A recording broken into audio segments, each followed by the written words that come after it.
I'm the type of person, if you ask me a question and I don't know the answer, I'm gonna tell you that I don't know. But I bet you what, I know how to find the answer, and I will find the answer. Alright, do you give my cordial, it is of course Irish, for a very warm welcome, my friends, to Shamrocks and Shanks, and another episode where we get to learn from some of the best professionals in the golf world. Now, my guest for this episode is Andreas Kali. Andreas is one of the elite coaches in world golf and is world renowned for his development of junior golfers through his program in his native Denmark. An elite player himself who actually played college golf in the States, Andreas has developed into one of the most knowledgeable coaches who is constantly enhancing his learning and skill set to help the development of his players. His players are well known on social media for their aesthetically beautiful golf swings, but there's really a lot more to his role in shaping these young individuals than just that.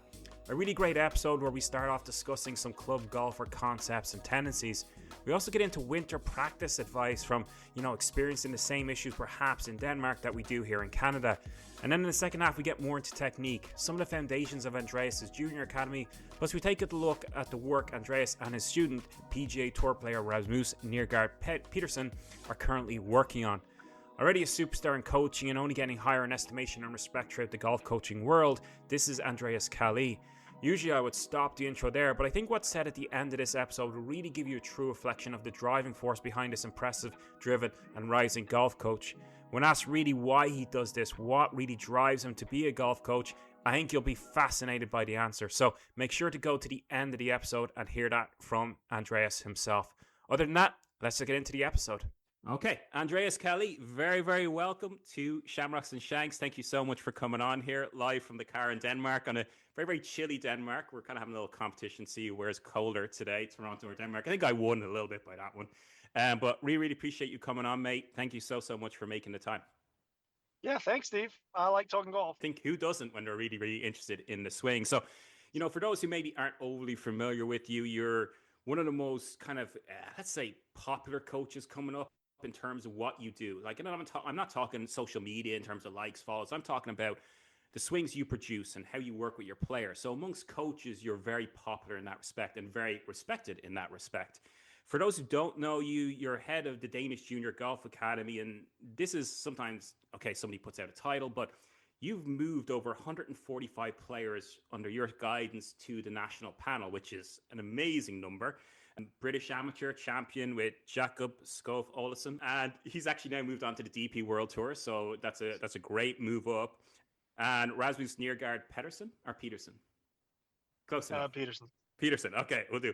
Who also plays DP and is also, I believe, playing a few PGA Tour events in this coming up season too. So, you kind of cover from really developing those junior golfers all the way up to, let's say, the highest platform in golf. So that's really what you do, and that's what you're an expert at doing. So great to have you on the podcast, and we're going to jump straight in here to a little bit of club golfer stuff, right? So how can we help our club golfers out there?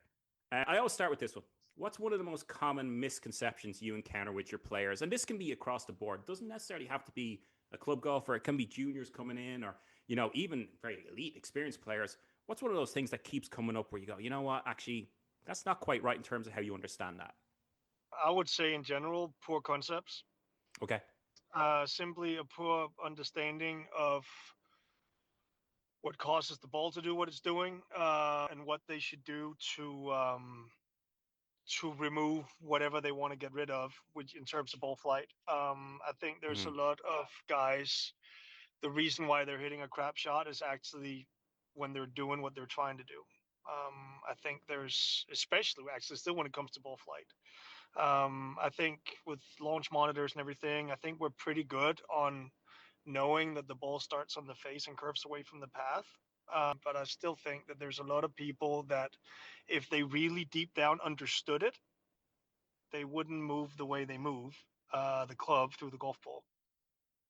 Yeah, I think there's a lot there in terms of the idea, what's probably the most, let's say, relevant piece of data or information we could give a golfer is what you talked about, those ball flight laws. So what really affects where the ball starts and how it curves. So nearly the idea maybe starting off every lesson with just that, like maybe even a little handout at the start of every lesson. So we can start educating golfers to be on our side, really.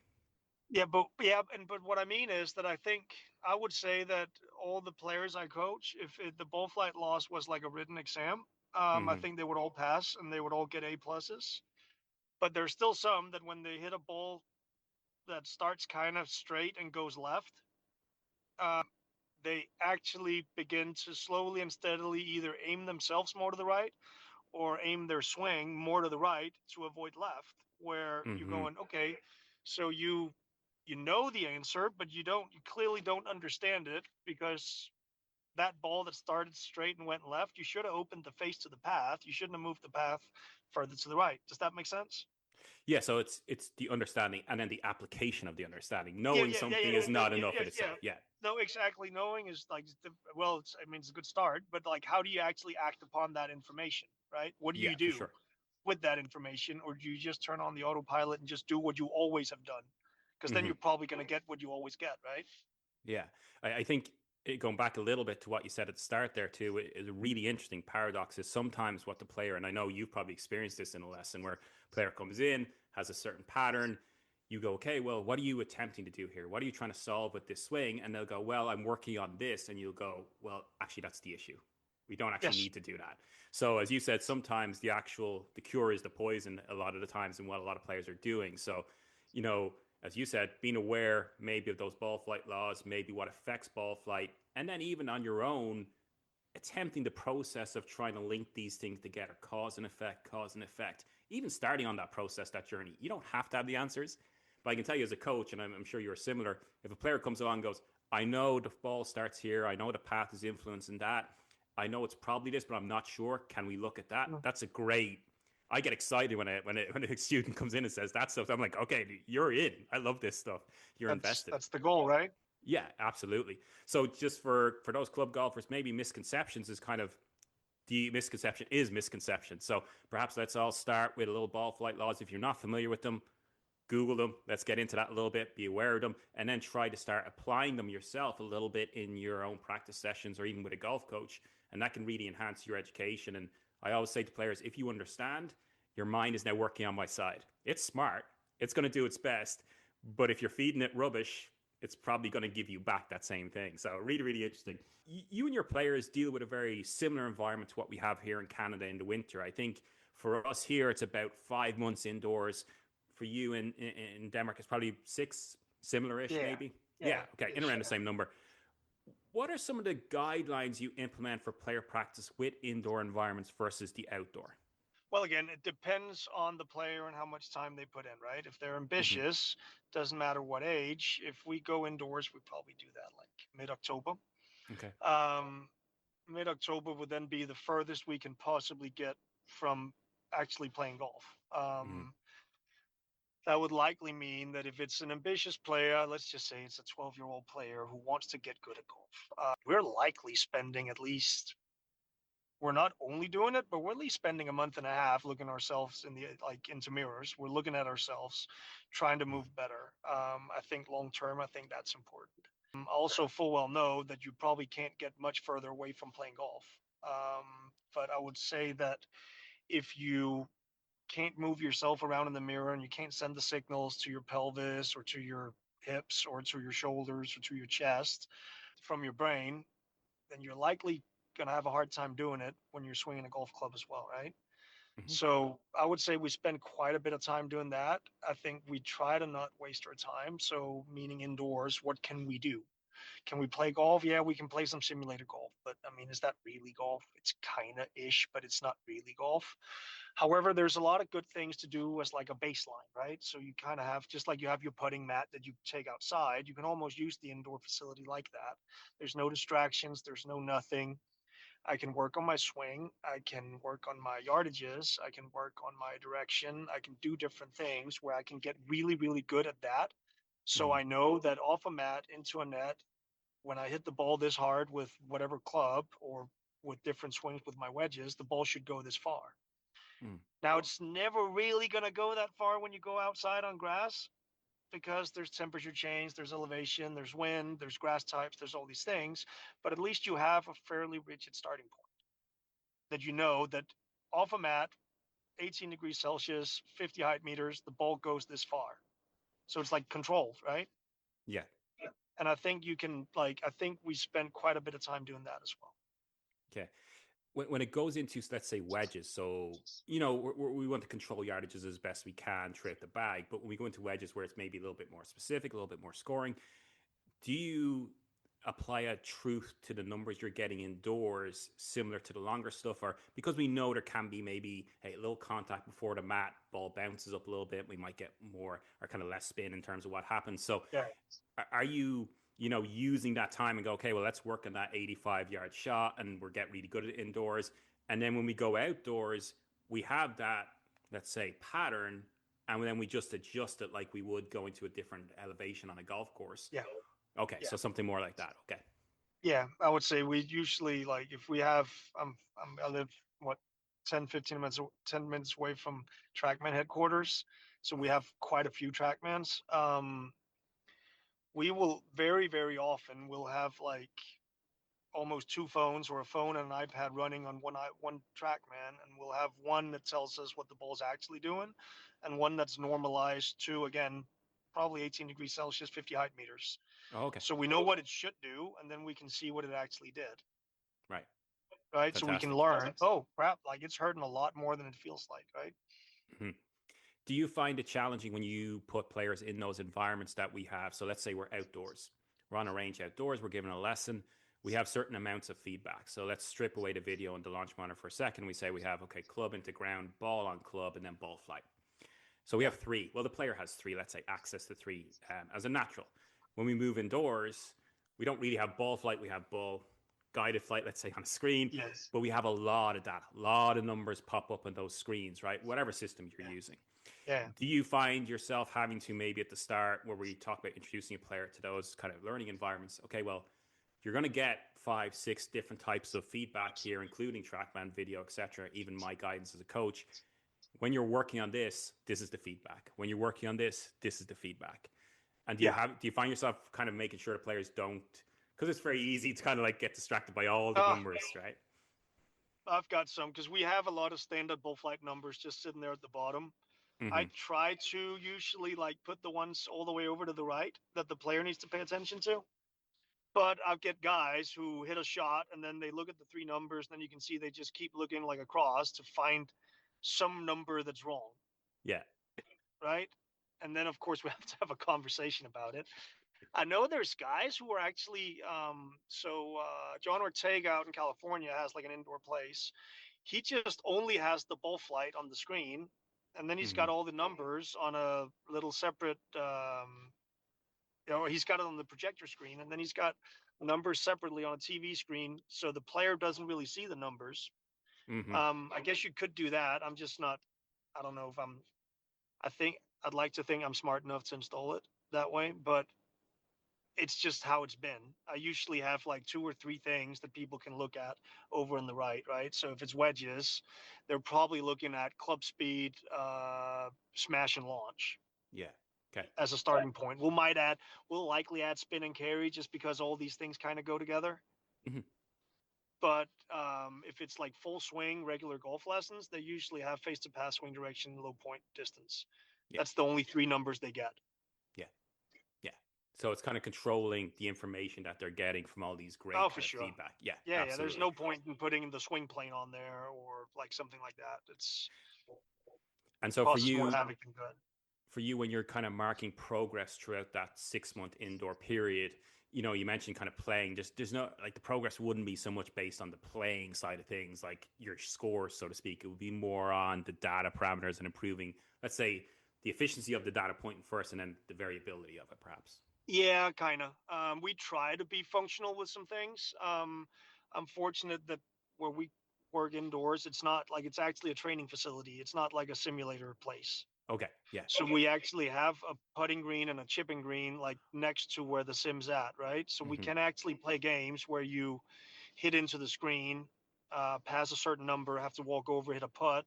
If you don't pass a certain number, you have to hit a chip shot, et cetera, et cetera, et cetera. So we can get pretty creative, where it can be, at least, it's not going to be real golf, but at least we can divide the golf into like the types of sets. Yeah. That you're playing golf in. Yeah, exactly. Yeah. So it's an approach shot and then a putt. Mm-hmm. Or something like that. Yeah, I like that, creating a little kind of nuance for the mind too, that it's not just kind of doing the same thing, because they'll get used to it, right? And when we're talking about the swings in general, and we'll get more into your coaching development in the second half of the program, but just again talking about those club golfers, if they get inundated with information, right? So, what nobody's telling you, this is the next thing to do, and this is what every pro does to make their swing great. What are some, coming from a very elite coach, what are some of the non-negotiable principles you believe must exist in every club golfer to play functional golf? And then would that answer change if we applied it to a high level or elite player? No, I think that would be the same, if I'm being honest. I think there's really not that many absolutes, right? Mm-hmm. Like in golf, like you'll almost always find like a tour player who doesn't do what you said they should do, right? But what I will say is, if you go down to if we start with the ball, the better you are at controlling where the club hits the ground or where the club bottoms out, let's just say that. Yeah. The better you likely are at golf. Meaning that if you can control the depth of the low point, you can control the, I guess vertically, both towards you and away from you, but also towards and away from the target. The better you are at that, you're likely better at golf than the people that are worse at that, right? Yeah. Driver, you likely want to bottom out behind the ball, but not bottom out below the ground. With a whatever 9-iron, you probably want to bottom out in front of the golf ball, but also quite a bit below the ground, et cetera, et cetera. So I would say that's like a non-negotiable. There's nobody who's any good at golf who can't control where the club hits the ground. Now, the guys that are world class control it like really well. But if you look at it as like a dispersion pattern, the guys who are pretty good at golf control it better than the people who can't play golf. Yeah. Right. So I would say that's number one. Okay. Then you would say that you would have to at least be able to create some sort of speed. You can't just chip, even though that would probably be the best way to control where the club hits the ground. Yeah. So you got to hit it far enough. What's far enough? I mean, you would want people to get to a point where they can reach holes in regulation. Now, if it's a 75-year-old lady, she probably needs to move a couple tees forward to help herself out. But, I mean, whether that is through how they move or through club fitting or whatever. And I would say the best players in the world, they also can hit all the greens in regulation, right? Yeah. There's like a minimum. You can even, there's a ball speed number on the PGA Tour. You can take the guy who's the lowest and you can go, okay, that's probably the slowest you can hit a ball. And then finally, there's some sort of direction, right? Which is, I guess, the never-ending chase for everybody. Every week on tour, the guy who controls direction the best is likely going to be. He's got a chance at winning unless he's not putting well, I would say. Yeah. So I would say, like those three, I would say would be fairly absolute. Okay. Low strike point, distance, speed, direction. Okay. Yeah. Excellent. Then I would say the last two that I don't know, maybe you can come up with some, but I don't think there's anybody ever who's good at golf who doesn't side bend in the opposite direction of their turn. So if they're turning to the right, they're side bending left. And if they're turning to the left, they're side bending to the right. That's what good players do.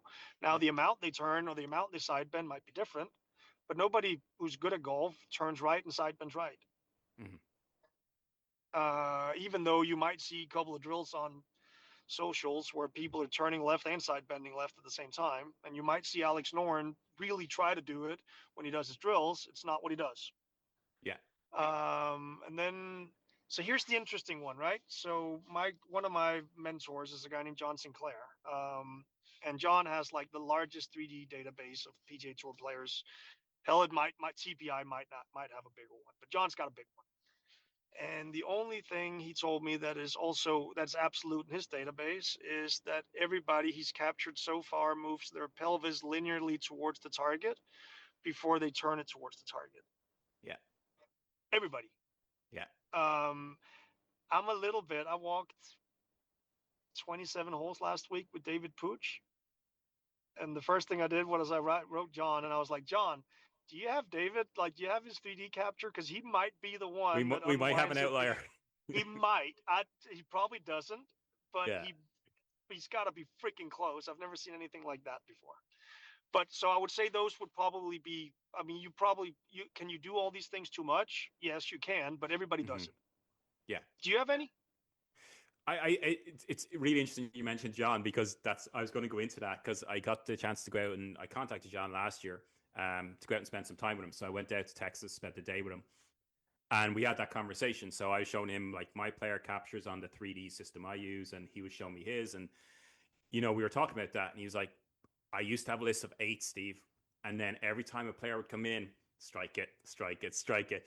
And then he said I think the 2 he said were the lateral first and then the rotational. So he had the lateral of the pelvis, and the pelvis would start to rotate before the thorax in transition.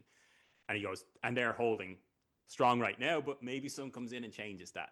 So it was a really, really interesting conversation around that. As you said, he has the largest database of, I think maybe TPI, as you said, are close. Yeah. He's very, if you ever get time to spend with John, you would know him very well, much better than I do. He's a very honest and genuine person. He doesn't, no like, agenda. So there's no agenda. That's what I saw. I would always kind of default when I'm talking to club golfers is, what's the one thing you can get really good at? Well, let's work on getting the ball out of the middle of the face. So let's work on strike. But again, like you said, that's very much influenced by low point vertically and horizontally. So you've kind of hit that nail on the head. And then going into when you're looking at those junior players, it is developing speed, right? We like it or loathe it, whichever way you want to look at it. You look at the order of merits, you look at the money list, you look at the players that are doing well on tour. It's not like you have to go out of your shoes, but there is a benchmark now. There's a level where it gets very difficult to make a living if you are not hitting it this far. And likewise, if you want to improve your playing as a handicap player, you probably need to add a little bit more distance. For the most part, you get players that are a little bit outliers like that. So for me, the really interesting one when I get into this conversation that I go back and forward on is grip.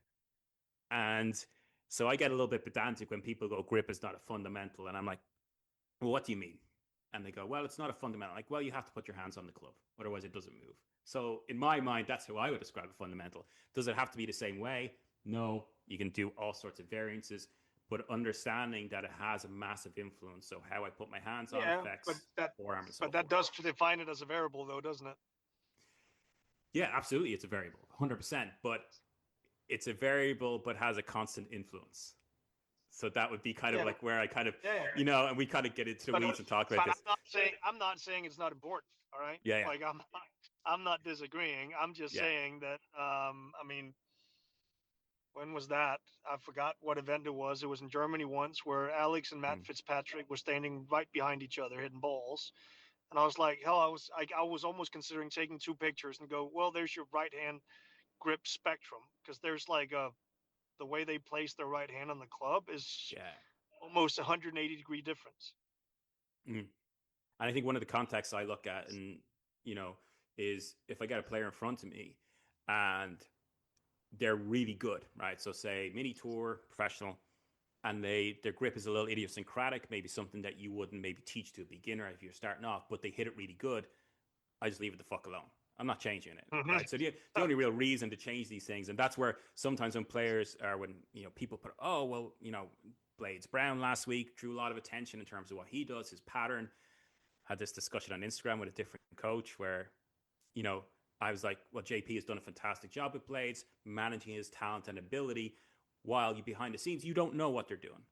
And then this was retorted to, well, they're doing nothing because he's still doing this. I'm like, okay, well, so I think it's a contextualized question when you look at all this stuff and you go down the rabbit hole. I think the number one thing is going to be, as you said, the question really went back to non-negotiables, and that's what we have to hold true to.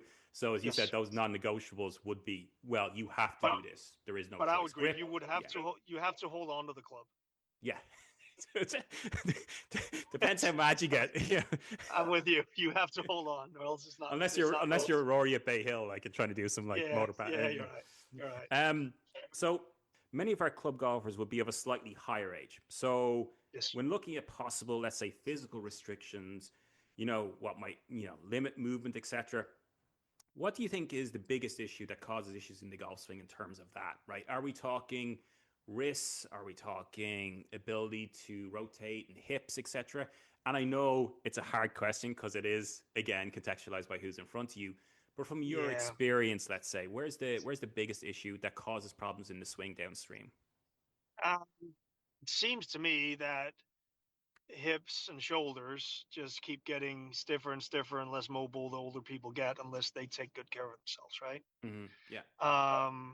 Which are, I would say they're pretty important. I guess there's something in like the thoracic spine and stuff, but really, I don't think it's that bad. Like if when I think of it, but usually people start to lose internal rotation of their hips. They start to lose external rotation of their shoulders, Yeah. which means that it doesn't mean that all of a sudden they can't play golf. It just means that we have to have a little bit more leeway on some things, right? We probably have to look at probably have to look at stance lines. We probably have to look at foot flares. We probably have to look a little bit at pelvic turn. We like these different things, but we'll likely have to compensate. We'll probably have to look a little bit more at neck tilts. We'll have to borrow some things somewhere else because these joints are not getting more mobile. Do you think that there's a lack of perhaps, or maybe more of an understanding of that side of the anatomy is needed from the coaching area, where we can understand, okay, when we see a player move like that, let's say we discover that there is limitations in internally rotating their trail hip, that we have more tools to deal with that? Like, not that we're physios, we're going to like massage their hip or anything like that, but like what you were suggesting. Yeah, I think it's good to know some safe workarounds. Yes. Because again, right? Let's say you get a older gentleman, or older gentleman's coming in Canada. They probably played ice hockey. They usually have the most horrendous internal rotation of the hips I've ever seen in my life, right? Like never seen anything like it. Okay, I mean, if they just are casual golfers who play, let's say they play once a week, maybe they play twice, then they play quite a bit of golf. Yeah. If they get to practice, if you can get them to practice 1 hour a week total, you're doing good. And they came to you because they wanted to get better at golf. I think it would be unethical to then send them to a physical therapist or give them like 3 hours in the gym a week and all kinds of stuff to get better at golf. Now, I'm not saying going to the gym is bad, because it's for sure good and it's healthy for you, and you lose muscle, you lose mobility, people start shrinking, all these things. But that's not why they came. Yeah. Right? They came to hit the ball better. They're sick of slicing it. Okay, we probably need some more depth. We probably, in the backswing, we probably need some more hip rotation. And you know what? You can't internally rotate your hips. You know what? Let's turn your right foot out. Let's pull it back a little bit. Let's do some things where we can actually like get the club where it needs to go. And it might not be like 10 out of 10 technique, but we're changing path, we're changing low point, we're changing things, right? Yeah. So really important to look at that aspect. As you said, it's very rare that you're going to suggest go to a PT, because again, that's not what they came for. They came for a golf lesson, hit it better. You know, I did a lot of breathing courses about 3 years ago, and they were fantastic, really, really great. Yes. Learned a ton, very educational. And then people were asking me, well, why don't you do more? And I'm like, well, I'm not going to start a lesson with, okay, so let's work on your deep performance breath first before we hit a golf shot. I'd be out of business pretty sharply if that's all they did for players. So you can have the knowledge of all these things, but you have to make them applicable to that player in front of you, as you said. So move them around and know what that changes, right? So when you do create that foot flare and that trail foot, perhaps then you get, I said that, I always say this to players, it's like filtered water. Filters water, great. Takes out the bad stuff. Takes out some of the good stuff too. So when you do make these little adaptations, where's the price that you're paying a little bit later on in the swing that you might just have to make that all work? So yeah, no, I think like you, I'd agree. It's probably going to be in the hips, probably going to be in the trail shoulder, because that goes through such a higher range of motion in the golf swing. So it's going to have more of an impact, let's say. So those areas, I think, and then going back to what you said at the very start, the beliefs. Right, so I'm sure you've got the player in and goes, yeah, I'm not very flexible. I can't really turn. And you go, well, if you just stand there and put your hands on the wall behind you, oh, look, you moved really well. Yes. Yeah. So again, right, there's some of it. And again, it could be like, I mean, some of it is just poor coordination, right? It's not a matter of like, because I don't think, to be honest, like I throw up a bunch of swings on Instagram and the boys and girls move really nicely. I would say they're all within regular range of motion. Like it's not like they have to be freaks to be able to do what I'm telling them to do. So I think a lot of golfers don't move because they're afraid of moving. Yeah. They don't want to get it further away from the ball. So if I hang out here and just do this, Yeah. that like at least I'm Yeah. I moving can further away still from kind of see what's going on out of the it. side of my eye, right? That thing's Yeah. behind my head. Like, I don't know where in the world it is. Yeah. So kind of moving nicely along, we're going to go into the coaching section. We're going to talk about your influences, and one of those influences in a nice combined way would have been kind of stack and tilt, and something with that grid maybe that would be applicable to what we just talked about. So I'll let you kind of go through, just for like the other coaches listening to this, what have been some of your biggest influences, and what have you really learned from them that's really helped you in your career today? Let's do them in order. Okay, perfect. So I became an apprentice 15 years ago under a Danish coach named Anders Danielsen. He is now the Danish girls national team coach. He's my closest colleague that I have. They won the Euros a couple of years ago. He's an excellent coach. He gave me the opportunity as an apprentice to basically just learn whatever I wanted to learn. Mm. From there, through our initial PGA training, the first thing we learned, because we're from Denmark, are the ball flight laws and the D plane, which completely blew my mind because I didn't know these things when I started coaching and I was a player. Made me better immediately. The year I stopped playing professional golf was the first time I ever won 2 pro events in a year, just from having better knowledge. From there, ended up going through the golfing machine. That was the first book I could find that actually had something instead of So just some random it's a person's rough start. preference. I loved it. I It's kind of like absolutely reading loved it. Lord of the Rings as a nursery rhyme. Yeah, I didn't get that much out of it in the beginning, but there was like the 3 imperatives, right? So there was lag, pressure, straight plane line, and hell, what was the last thing? Flat left wrist. And I was like, you know what? I can teach that because none of the beginners have that. Mm-hmm. So I started with that. The guy that helped me read it was the only guy who was like a GSEB in Denmark, was a guy named Martin Park. Martin Park was a stack and tilt guy. He told me that Mike and Andy was coming to Denmark, and I had to go, so I went. Absolutely loved it. Spent, I don't know if I attended from there, like, I don't know, 12, 15 network trainings. On top of that, probably saw Andy coach live 15 to 20 days, full days just shadowing. On top of that, got access from other colleagues to like all these old seminars back when he was skinny. I can say that with a smile on my face. You're allowed to say that. Yeah, exactly. So attended another, I don't know, watched probably another 30 of those fully recorded. Did book studies with Bob Dye, rest his soul, who's now dead. But we were like 10 guys who would do like a book study on the chapters. And if you didn't like put it in every Sunday, you get kicked out. It was me and actually a guy from Canada were the only 2s that completed the book study. And then applied it for probably 6 to 7 years, completely like one-to-one. How would Andy do? Mm-hmm. And so he's been like, without a doubt, the biggest impact on me. Back when I then kind of felt like, you know what, I feel like, and I can't coach like Andy, but my impression was, you know what, I can give a golf lesson exactly like Andy Plummer, who I still to this day think is the guy who gives the best golf lessons I've ever seen. Okay. I was like, you know what, now I think I can start to make this a little bit my own. Yeah. So I would say that I still go through the exact same, like he really taught me how to put these things into a system and where to look. Then I could start to expand my knowledge base and visit other people and see how does that fit into what I already believe in systems, and can I add more ways of doing this that are less intrusive, instead of just like putting stuff in the way and go, this has to be there. Yeah. Spend a ton of time, went to San Antonio to see Mike Romanowski from Mach 3. Spend a ton of time with John Sinclair. He's still like one of the guys that I feel like very honored that I can always text. Started talking to Sean Foley. I mean, hell, I'm missing a ton of people here. Scott Yeah. Fawcett from Decade, Hugh Ma.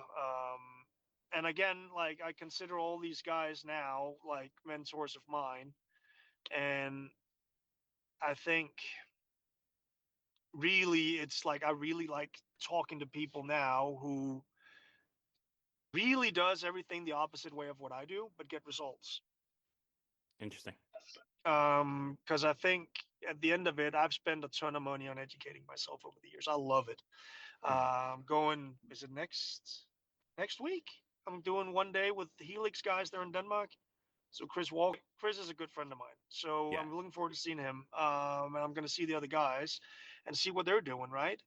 Um, and I used to just go to stuff when I thought it was interesting. And the guys who would use the most expensive words were the guys I would go see. And when I felt like I did 3 seminars in a row, well, I was like, this was BS and I wasted money here. And now I just go see guys who has a record of getting people better at shooting lower scores. And if somebody's doing that, I want to see what they're doing and I want to learn it. That doesn't mean that I completely change what I'm doing, but I just like to go, oh, okay, that frees me up. But I think it's been like, for me, I think that's been really, really good and eye opening. And it's been comforting to go, you know what, there's not one way of doing this. There's multiple ways of doing it. And there's multiple ways to get people good at golf. And I find that really comforting. Yeah, I think there's a lot in there if coaches are listening to what you just said, and you pretty much, as we go and we learn from the actual ingredients, the information we're getting, but we also learn how to maybe do it better or what we mightn't have done. I think there's a ton in what you just said, and it would take us another 2 hours just to go through and break that all down. I think the things that I really relate to are the starting off with a good influence, but knowing that not everyone you see, you need to repeat what they do. Take what you need from it, adapt it, learn from it, know that there's many different ways to do things. Don't restrict yourself by just going to see people you like. Actually go and say, okay, well, that person's why are they getting results? I don't necessarily agree, but yeah, as you said, and one of the big things for me was stopping going to seminars and starting going to see the people themselves. So like we talked about, visiting John, right? I was like, well, I could go to a seminar, listen to him, present, which would be good information, or I can go to the person, spend more money, more cash, invest, and ask my own questions. And I think that started making a big difference for me. Yeah, I agree. And I think as long as it is the information you're seeking out is driven by the problems you see on the lesson tee, or they are done to help out, like you're trying to find your blind spots and you're trying to like have less and less of those. I think as long as it is performance driven, what you're seeking out, then I think it's good information. Yeah. Yeah, I think that would depend, I think, in terms of what you're trying to do. Because there's definitely been times over the last 2 years where I've, more focused on 3D, have my own system. There's times or weeks where I'll just want to learn just what should we see. And I know that's a very poor way of phrasing it, but you know what? So it's not really, I'm not applying it to anybody, player A, player B, Tour Pro A, B. I'm just going, I just want to, what does the average do and learn about the swing and okay, that's cool. And then kind of go from there. But I get what you're saying. I think it's a really good place to go from where, and I take this a lot the last couple of years, instead of looking generically for information, look at your players and what their issues are and find solvent there and use that as your kind of platform. So I think there's many ways to look at this, depending what your goal is as a coach, right? or at least be conscious that when you're doing it for yourself, you don't go straight out and then start applying it. That's very well said. Yeah. Because for sure, I do go down rabbit holes for me. I still feel like I end up going through those rabbit holes because something came up. So I went down the breathing route as well, right? I loved it. I still love it. I think it's important to me and my health. But it came from a spot of, before that, going through a ton of mindfulness for the players that I coach. Because I felt like that was something that quite a few of them needed, to be, let's not say mentally stronger, but at least more mentally resilient. And as soon as they started getting really, really conscious about where they're at, what they're feeling, what they're thinking, they also needed some ways to release whatever anxiety or something they had. And all of a sudden, breathing actually made sense, because that could be a really, really good actionable way of actually getting better. Yeah. Right. So but to be honest, I don't know. I researched it a ton, still work on it myself. I ended up curing my allergies. I ended up feeling a ton better. I'm pretty sure none of my guys went into it as deep as I did, but I mean, it still came from a place of actually, I wasn't interested in breathing. I was interested in getting my boys better. Yeah, I like that. And I think, when I started trying to improve, it was a very generic, oh, I'm going to go here, go here, go here, go here. And I think as you get more clients as a younger coach, you should use them as your springboard, as we said, right? As you said, the young lads saw them maybe, hey, can we like improve how you deal with certain anxiety situations? Hey, breathing might be a good way. I'll go explore it first. Like I'll go into the woods first and see what's going on, and then I'll report back. And I think that could be a very fulfilling experience because at the end you're learning, but you're also helping your players, which, hey, win-win. Everybody gets better, right? I think so. When you're looking at a player, and we know really good perspective is the best players just are the best adapters in golf swing. We're all adapting to a certain extent. How do you really differentiate between a compensation that's helping performance? So, we all have these different type moves, and one that's limiting it long term. So I could rephrase that perhaps in going, when we look at certain idiosyncratic movements, are they the strength in the player, or are they the weakness in the chain? Yeah. Well, I think usually you're going to go like if he's hitting it good and he's doing something strange, it's probably helping him, right? Mm-hmm. I would say, so like, know that if you're just trying to remove that, then he's likely hitting it worse. Yeah. So there's something else you probably also need to do. Now, why should you change something? Should you change something just because you don't like the look or because Instagram told you that that's not where the shaft should be at P5? That's probably a pretty poor reason for changing something. Probably the worst reason. Yeah, probably, right? Like, I think there should be really, honestly, like really like stripped down, there should only be 3 reasons for why we ever suggest anything as coaches. Either it's to make the ball go closer to where we want it to go, or where we intend it to go, whether that is further or straighter or more consistently hitting a number, or it's chipping it closer to whatever the flag, or it's putting it closer to whatever. That would be a really reasonable reason for why saying something to a student. I would say that number 2 should probably be injury prevention. Yeah. So I see it a lot. I don't know if they do the same in Canada, but I see a ton of really strong trail hands and a ton of side bend to make the club not go left. And sometimes, we don't know, right? We could be dealing with the next Joaquin Neiman. Yes, very true. But we still have to use our experience and go, you know what? I think you're at end range, and I don't think long-term that that's a great idea. Yeah. So I'm going to be the adult, and I'm going to try to convince you, maybe even and your parents, that even though you're doing really good right now, down the road, this can be this is not going to be good, right? So we're probably going to have to change the right hand, but we'll probably also have to try to keep the right side a little higher. Yeah. Because I think long term that you're going to get hurt. Like nobody's really good at end range. It's usually not a great idea. And then I think the third reason why you would ever suggest anything is because you think that this will increase the love for the game. Interesting. So if it's not touching one of those 3 things, it's probably BS, or you're probably just filling air with words. Yeah. And so that's where it goes back to having the data, right? So if you do make that change, whatever the case may be, obviously you got to give a grace period to the player and the coach. Yeah. I generally, and I don't know about you, I generally in lessons when I kind of go for a drill or go after something that I believe to be the case, because the best golf coaches are really good educated guessers who get better with time, right? We don't know anything for sure, right? Nope. So when we kind of try one of those things, those drills, I generally give my kind of playing players, tour players, maybe 4 or 5 golf balls, and I give the club golfer about 10 or 12 before you can kind of see the body language and the reaction. Yeah. You need to see something, right? You need to see something in the contact distance, direction, whatever, where you're going like, okay, all right, we're on the right track, right? And I think that's again, I don't know, when I see a problem, I feel like I have 15 different ways of solving that same problem. Mm-hmm. So which one do I go with first? Well, I go with the one that's usually the most successful. And then that didn't work. That doesn't mean that we're on the wrong track here. We just didn't find the right way of doing it yet. within your players, do you have, very much like, different players who react differently to different stimuli? So perhaps Yeah. that player who you put in a, alignment stick in the backswing, and then there's Yeah. the next player, player B, who hates things being around them, would prefer you more give them a cue of, okay, well, there's a wall behind you, don't hit the wall. Yes. Okay. Yeah, for sure. No, there's a ton of ways. Yeah. I mean, and then there's player preferences, right? Like there's some of the guys that just want to walk in as soon as they see one ball end up left of the target line, right? And then you have the exact opposite. You got guys that just want to walk in as soon as they see a ball cut an inch to the right.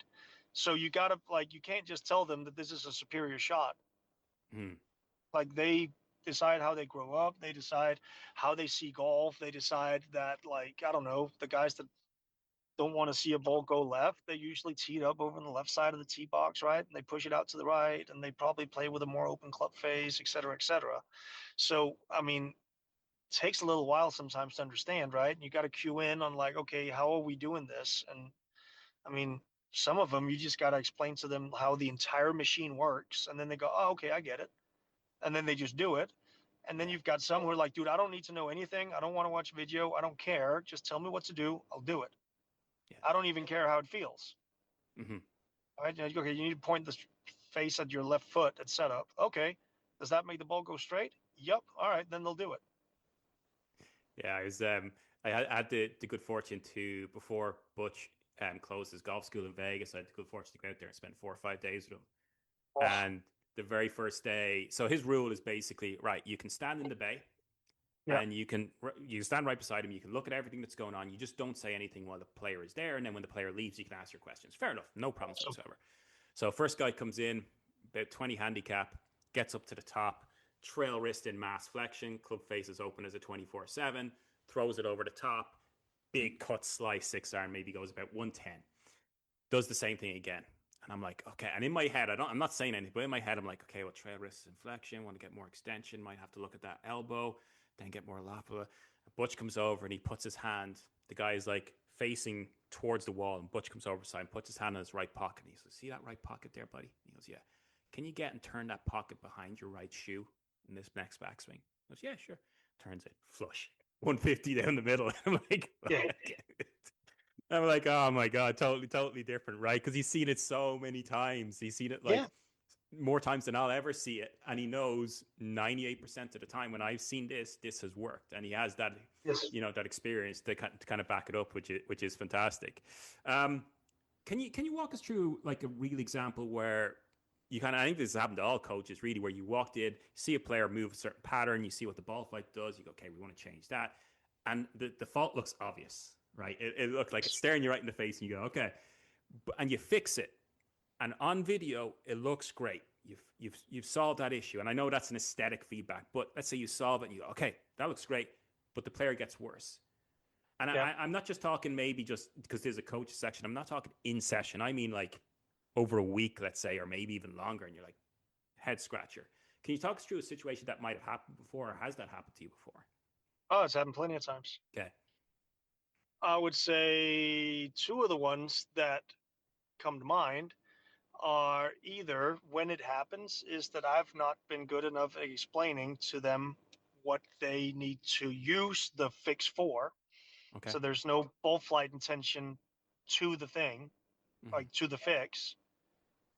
So I haven't been good enough educator at actually telling them, okay, the reason why this is going on is because of this. And then they just did it without actually, like, they didn't ask. I didn't care to explain. So you didn't make a connection between, hey, this is... they didn't. Yeah, okay. They didn't know what to do with it. Yeah. Okay. Do you know what I mean? Yeah. And then I would say that there's a ton, because it's a human being, right? There's a ton of people. Well, there's not a ton, but there's quite a few people where like the cause and effect, like you go with, okay, I assume this guy is hitting it to the right because his left wrist is an extension, or because he pulls down on the club, right? And then you go through the 3D graphs and you see how a left wrist is supposed to move through space. And you go, oh, it goes from a little bit of extension to the top towards flexion from 4 to 5. Okay. And then you start working on that. And the guy starts flexing his left wrist, and you're thinking that should close the face. and get rid of that weak cut to the right. And as it turns out, he hits it more and more right the more you close the face. Because either you're missing the other face closer, which is like, I mean, flexion extension, it does close the face, but it doesn't close it enough. You need forearm rotation as well. Yeah. Or it might be a matter of as soon as they feel that face be closed, they might raise the handle a crazy amount and still hit it right. Yeah. Whereas the more you actually open it, the more they square it up. Yeah. Right? So there's like, because it's a human being, the way they feel that face in 3D space can be very, very, it's not as simple as like, yes, you can make the assumption, and you would probably, if you had 100 people having the wrist go from extension to flexion, you know what? You would probably get most of the people, their face to path would probably close more. Yeah. But there's also going to be the people that hit it more to the right. And Yeah. it actually is open more at impact, right? What was his name? The guy from Georgia who like won 2 in a row and to never be seen again. Like one, like now he's back in, like, I don't think he's playing that well anymore. Really good at short game. It's a couple of years ago. He won like back-to-back PGA Tour events, like in crazy good short game. I forgot his name. Okay. But I remember his entire story was to try to get rid of the block. It was like trying to get the lead wrist to do this, and he started blocking it more and more and more, right? And it's, I mean, again, he's a PGA Tour golfer. Like, he's pretty world class. Like, he's got some sensory stuff and some feels and a proprioception. It's probably pretty good. And now you're turning that face like it probably needed to close 2 degrees to the path, and we just probably twisted it 45 degrees closed. Yeah.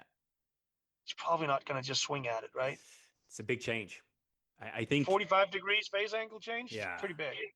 I think there was I saw this a week ago, and I could be wrong in the names. I think it was Matt Wallace talking about Matt Belsham. I think I could be wrong, and Matt was struggling. I think he was cutting it, and he was trying to do that, and then Matt came along. You know what? Get it more open, and he got it more open at the top, and for whatever reason, he closed it like anything on the way down, and actually hit this pull fade. It's totally contradictory, right? And I think. Yeah. You know, that's the fun part about this in terms of you're enjoying the process. It's that challenge, right? Because I think we've all had it, especially in session, where we've done what we believe to be the right thing, and it has a negative effect. And then you're kind of stuck on an island a little bit. And I think that's when your real, let's say your confidence or belief in yourself as a coach comes to the fore, where you know what, that might not have been the best thing. Let's go back. Let's try it another way. You know, and just be calm in those situations. Yeah, and I think it's really good for us as coaches that we check ourselves. Yeah. And then we actually, like, I think if you're a really good coach, it sucks, but I don't think you have that many great days at work. Mm-hmm. Like, you have a lot of days where you drive home from work and go, wish I could have done that better, wish I could have done that better, wish I could have done that better. Yeah. Which is honestly kind of a miserable thing, but it actually, I think it makes you better. Yeah. Because it doesn't become the other way around where it just becomes all these goddamn excuses of, that student's just impossible, and he's just a horrendous lesson to give, and like basically trying to put responsibility on something else. No, when the club does this, the ball does this. Well, it fucking didn't, all right? You did that and it didn't. Yeah. No. Yeah. Do you know what I mean? Like, and I think 100%. Coaches need to be aware that, you know what, most of the time this usually works, but it didn't work in this case. So what am I missing? Instead of, but that's just a bad student. Yeah. Or you can't teach anybody or everybody. You should be able to teach everybody. Absolutely. There's always a way. And if your skill set is large enough, and we get better as time and interactions and all these learning processes, but if your skill set is large enough and adaptable enough, you should be able to help anybody, no matter what their issue is. And you should have 4, 5, 6, 7, 8, 9, 10 different ways of saying the same thing and getting the same result. And and communicate it differently and have empathy with people that are different. And there's certainly some students that I enjoy coaching more than others because it's more natural to me, but that shouldn't be like, okay, I'm not for everybody, right? I should be able to adapt to the student in front of me. Yeah, I have a little book at home by my nightstand. And so just before I go to bed each night, I'll actually just write the name of the client, and then I have good and improve. And so the good is just, what did I do good in that lesson I felt was good? And then what areas can I improve if I had that lesson to do over again? And it only takes, like, you're talking one sentence on each lesson, You're or a two lot sentences for nicer. each lesson. You're a lot nicer to yourself than I am. Well, I used to be the other way. And Yeah. I found it was getting like a little bit too severe, where I was highly critical. Like, I beat myself up to death over it. And I talk, which I was the other way for a while, and I found, you know what? Let's just be kinder to yourselves as well as others. It might help you more in the long term. I think what I'm good at is I'm beating myself up in the car on the way home, and then when I'm home, I'm home. There you go. Yeah, and you get to your wife, and you go in the door, and you nice smile and happiness. I'm done. Everything's good with the world. I'm done. We mentioned at the very start, you've had a lot of success with developing players, right? And we kind of said off camera here, is the goal really is not to teach tour pros, but by fault, by being as good as you are at what you do, you've developed these players into tour players. So you now have a couple of guys on DP World Tour, and a couple of players are making some appearances on PJ Tour too. What are some of the principles? He's got, just a correction, he's got a full PJ Tour card. Sorry, I wasn't too sure. Yeah, so full PJ Tour card. Even better. Yeah. So you've had a lot of success with developing those junior players all the way through to there. What are some of the principles you apply when working with juniors? Because I'm sure there's juniors now that come to you seeing the great job you've done, having the same goals, the same ambitions. You know, what are some of those principles you put in at an early date? And they don't necessarily have to be technical. They could be in career guidance, personal development, any of those things. Question. I think we have our number one thing at our academy is that we want the kids to play golf for the rest of their lives. Okay. I think we'll call it like that every time they come, it should be fun, but it's probably fun. It's probably not a great word. It should be meaningful. Okay, I like meaningful. Yeah, and that probably depends on skill level, ambition, how serious they take their game, et cetera, right? However, and we talk a lot about that there's players that play golf and then there's golfers. And I don't know, I could run through an entire list of what I define as a person that plays golf and a golfer, but I think people already know what I mean. But I think the most important thing is that the kids come to our place. The very most important thing is that if we think that they are a kid that plays golf, we need to turn them into a golfer. Okay. Because as soon as they're turned into golfers, they become like, it's the first thing they think about when they get up in the morning. It's the last thing they think about when they go to bed at night. They ask way more context-related questions. They don't sigh when you come with a suggestion. Go, right? Like they don't, like they're like a dog wagging their tail, going like, to coach, tell me what to do, I'll do it. Yeah. So I would say we spent quite a bit of time doing that, depending on, like, they're divided into different groups. But if they're divided into a group where we think that they are kids that play golf, we try to get them to love it. Mm-hmm. And as soon as they love it, then I think they're they're like clay, and we can shape them, and we can do pretty much everything. We can make fairly high demands. We can make practice extremely difficult, and they'll still enjoy it. Whereas a kid that plays golf, he just doesn't want to show up and get his ass kicked every time. That's not why he came. He came to hang out. They still come to hang out, the other ones as well. But his primary reason was probably to hang out, or because his parents told him to, or, he just thinks it's kind of fun. Yeah. Yeah. So I like that. Yeah. I would say that those are the primary things we do. I would also say that we don't decide how good they get. They decide how good they want to be and what they're willing to sacrifice. Because if you want to get really good, you will have to sacrifice quite a fair bit. Mm-hmm. It's not a your normal youth. Like, you've got school and golf, pretty much. That's pretty much it. And your relationships you build, and your friendships, they come from the people that you practice with. That becomes your community, so to speak. Yes, for sure. And I actually spoke to the owner of our academy the other day, where the name of our academy is Danish Junior Golf Academy. Yeah. And now it's like it's branded well, and it's known, and all these things. I was like, dude, I wish we could change the name so it's just called Danish Junior Golf Community, because I think that's really what it is. It's not It's a nonprofit. It's not a good business. It's not a moneymaker. It's none of that. It's a great community where kids come in, they support each other, they know what the rules and the demands are, that they're respectful towards each other, they're disciplined, and they are proactive. And we see how good they get it. Nice. You were a college golfer yourself at North Texas. Do you feel that the college experience has changed substantially from when you were there, or can you still kind of rely on your own experiences when you were there to help those kids that you're dealing with now? I think I can relate, and I think I can help. I would say of the boys I coach who was successful, I currently coach one PGA Tour player, two DP World Tour players, and three guys on the Hotel Planner Tour. Mm-hmm. Three of them have gone to college in the States. Three of them didn't. So there's no like, well, I'm going, this is an advantage. I went 2 years to McLennan Community College first, where I had the two best years of my life. And then I went to North Texas, where I would say I had the two worst years of my life. Looking back on it, I feel like I'm very fortunate to know how good of an experience college can be, and also how horrible an experience college can be. Mm-hmm.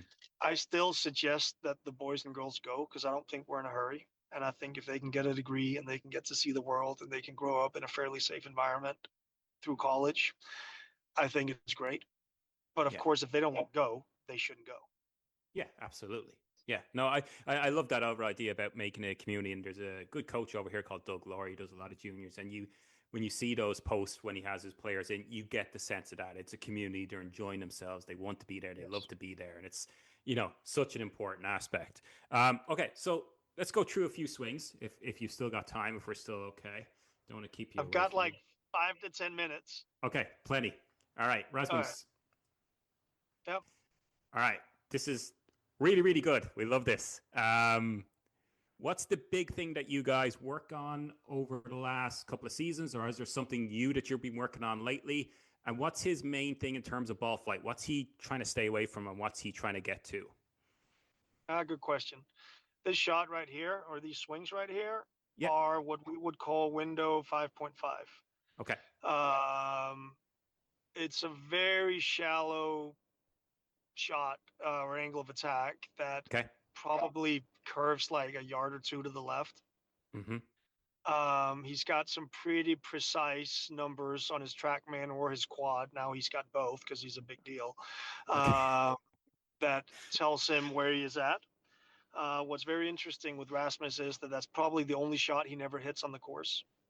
Okay. So he likes to shape the ball a lot.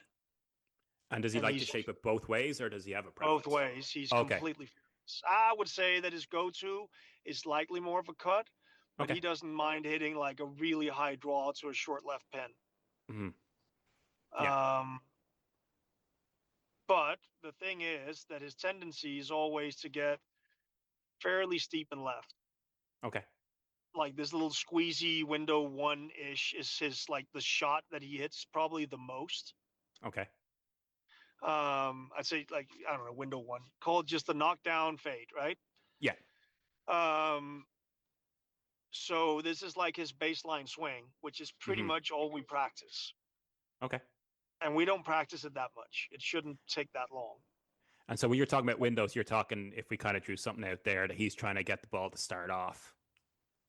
Is that what you're referencing? Exactly, right? So you got all the right windows. You got like from the bottom to the top, you got low, medium, and high push draws. And on the left side, you got low, medium, and high pull fades. Yeah. Or low, medium, and high fades at least. And then you got low, medium, and straight, right? Yeah. He likes to see shapes, but what he says is if I can hit that shot, then I don't have to move around a whole lot to hit all the other ones. Yeah, I like that. Yeah. So it's almost like, like people that are like, who doesn't like straight putts? Mm-hmm. Because they don't feel like they can kind of lean it up against something. He's kind of the same way with his irons. Okay. Right. So this is the swing. This is cool down after the second round at last week's Dubai Desert Classic. Okay. So that's pretty much the most recent that I sent you. I thought this was pretty good. Yeah, and so is it just when you're talking about that kind of, is it enough right now? You've done enough work to kind of say to him, all right, give me that 5.5 versus the 1, and can he adapt? Or is he when he is asked to hit that one shot, to get a little bit shallower, a little less steep, is he attaching a technical movement or pattern or segment change into that too? So is he feeling, okay, more side bend or? He's got some feels. Okay. He'll usually, so he's got a thing. We did this a long time ago when he was at Oklahoma State. We put the three wood head cover on top of his head. Yeah. And he just had to make sure that it doesn't fall off until after impact. If people go on his Instagram, they'll see it. But there's a tendency to add maybe a little bit too much forward bend. Okay. So in transition? So he gets a little bit too far below ground. Yeah. We can go through that in different ways. He should lower. Yeah, for sure. But at times it becomes too low. Yeah. We hit out of the fairway bunker quite a fair bit at home. Nice. He's got like some different feels with like where it's actually, he says he feels like there's an alignment rod somewhere. Like he always says, like it's up against the right side of my head on the backswing and it's up against the left side of my head. But it's not like internal to like his body has to feel a certain way. Yeah. So it's more kind of external cues to get him there. Yeah. So I would say that, Then we've got a couple of setup things. Like on this one, I like it. But if anything, at times he tends to side bend a little bit too far right from the face on view at setup. Which makes his right hand too strong, which all of a sudden, like he can't hit his fates as much as he wants. But I would say that it usually becomes the baseline, and then it becomes a matter of him asking really good context-related questions where he goes, dude, window one is not coming back. Okay. And he's always got it, which I really think is admirable, and I think a lot of competitive players should learn from this, is that he wants to be in full control of his game. And my goal is the same, is for him to know his game the best. I can't coach him when he plays anyways. So it's always very context related. He finished, what did he finish? Did he finish third, I think, at the finals last year? Yeah, he just missed out by one shot on that playoff with Fitzy and Rory, right? Yeah. And he came straight from Yas Links, where he was like second in strokes gained tee to green. And he comes up, he goes like, can we hit a couple balls? Yep. I look at the baseline swing. It's beautiful. He's hitting everything he should. The swing looks great. And he goes, I've got one question. I can't hit window one at the moment. It stays out left. Okay. I go, why do you think it's happening? He goes, all right, so let's go through the procedure. I aim my stance line left. I think I'm double dipping, putting the ball position back and moving my upper body forward to get it low enough. And I think the angle of attack gets so down that it actually pushes my path too far to the right of the face, so it stays left. I go, that sounds reasonable. That actually sounds really reasonable. Yeah. What do you think I should do? I go, well, through our last 12 years, you always like to kind of like lean into the low balls. Yeah. So I think you put your stance line left. I think you leave your ball position, and then I think you can lean into it. I go, the other option is that you put the ball back and you don't lean into it. He goes, yeah, can't do that. It's going to feel like I'm standing on my right leg the entire swing. I go, yep. Hits 3-4 balls with his 9-iron. They start left, they cut, they have the right trajectory, and he goes, you know what, I'm good. I don't need any more. Yeah.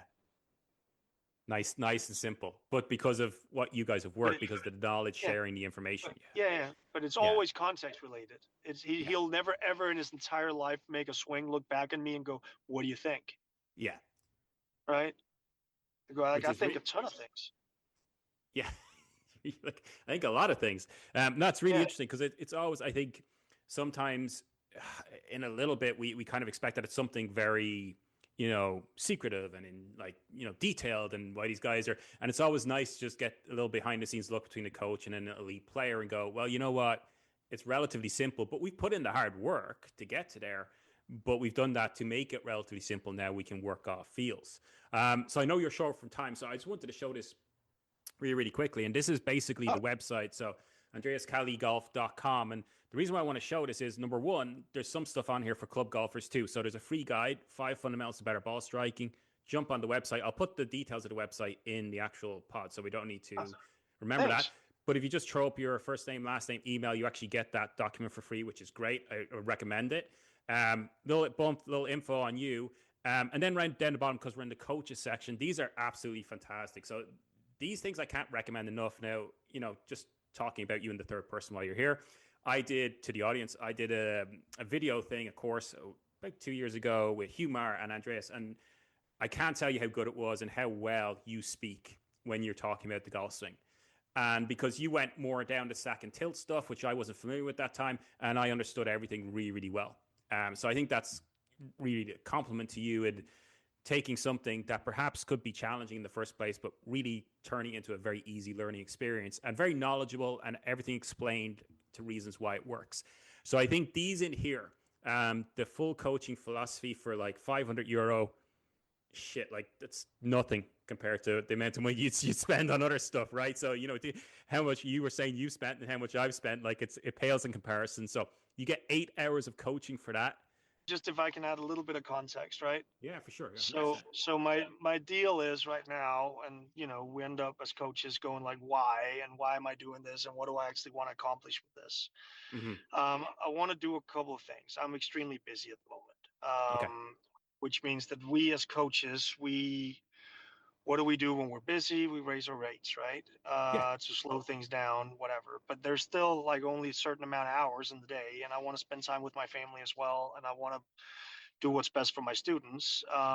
So I've had a ton of people reach out to me, club golfers and coaches, who's like, "Hey, can you come to this place and do a seminar?" Mm-hmm. And I'd love to. It's one of the things I love the most, is actually like trying to get other coaches better. Yeah. However, when there's only like 4 people in Spain who wants to attend, I've found out that I've fully recorded a 12-hour seminar. I'm like, you can do this instead. Yeah. This is pretty much what I'm going to present. You can get it. You can see it as much as you want. On top of that, for golfers, when they write me on Instagram or something, they go, "Can you look at my swing?" Go, "What's your problem?" Like honestly, when I'm fixing slices or I'm fixing hooks or I'm fixing contact, I would say in general, it's quite generic. Mm-hmm. And these videos, if you go down, there's quite a few actually that will save people a ton of money. I know they're not gonna There's one on the draw there. Yeah. Yeah, harness the draw. You go Stopping back. the slice. Yeah, exactly right.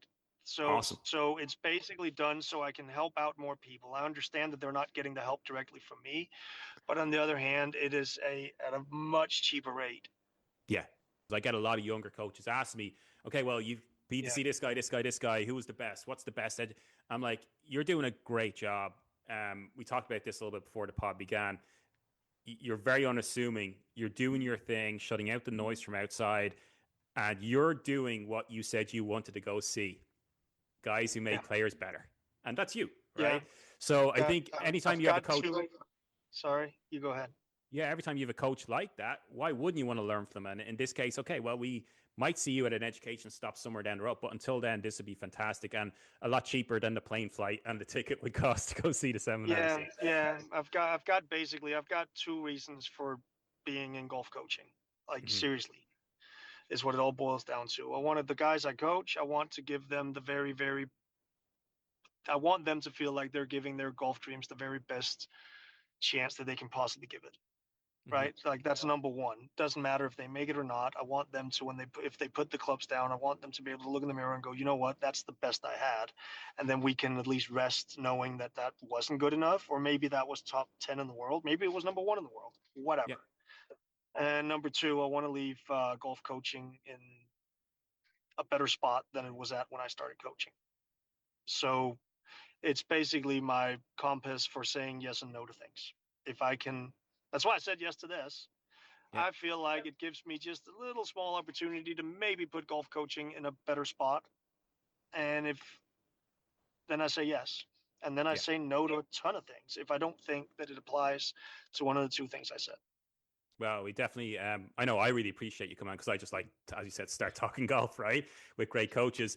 But I know, the people that listen to the podcast are kind of very informative. They like their golf. They're dedicated to their golf. And I know they're going to get a lot out of this. And even if it just piques their interest enough to go on, and this isn't a sell job. We're not trying to sell anything here. But even if it piques their interest enough to go on, buy one of the programs, watch it. You will get better. Your knowledge will get better. It'll improve your game versus randomly going through Instagram, Yeah. YouTube, you know. As long as you're not hooking the ball and you purchase stopping the slice, or the other way around, that you're a slicer and you purchase harness the draw, because then you're Yeah. actually going to get worse. Like, Okay. get the one that applies to your bull flight issue. Yeah. Please. Or if you're we need seriously, to put that as an asterisk on the purchase. yeah, and the other way around. Like, and if you're a coach and you struggle as a coach with, like, you see, like most coaches, they see people who slice it. Mm-hmm. Maybe just like give it a look, dude. It's 80 euros.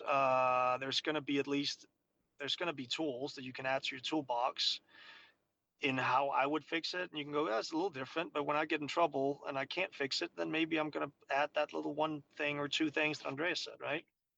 Yeah, I think it's a very dangerous stance to take in the world, that you can't learn something off everybody. That might be good, it might be bad, but you're always going to learn something off everybody, I think, in terms of doing this stuff. So, yeah, I know there's probably people who listen to this and go, oh, we didn't really get into the nitty gritty of stack and tilt and more.